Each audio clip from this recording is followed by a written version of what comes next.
Ganyan ba dapat magtanong, ma'am? Ha? SB19, ikaw sa naman kayo. Hello po. Hello po. SB19, nabalitaan namin na mag-release na ulit kayo ng bagong EP entitled Simula at Wakas. Ano ang nararamdaman nyo ngayon? Kung ano yung nararamdaman mo, syempre. Kung ganon, umalis ka na. Pablo, matanong naman kita. Bilang pinuno ng SB19, sa tingin mo ba? Ano? Ayun, sa tingin mo ba? Ano ba yan yung humor nyo? Oh my gosh. Matanda na kasi si Pablo. O Josh, matanong naman kita. Ikaw naman, Josh. Ano po yun? Sa dinami-dami ng kantang ginawa at sinulat nyo as a group and as a solo, saan?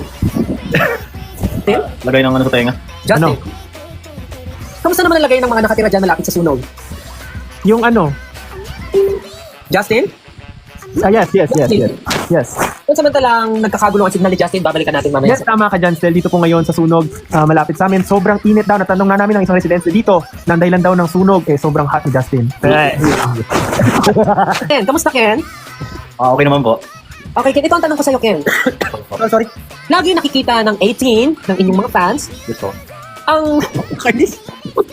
May gusto sana ako i-joke kaya lang may ano. Sige na. Parang, Tuloy mo na. parang bukas na lang. Ha? Gagi? Uy.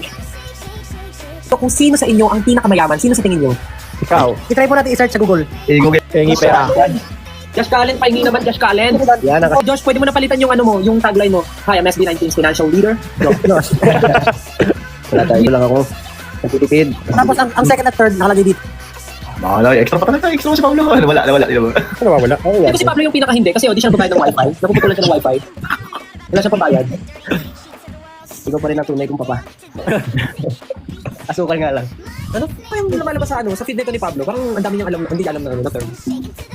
Feedback. Puro motor ba yung feed mo? Yan, wag mo pa.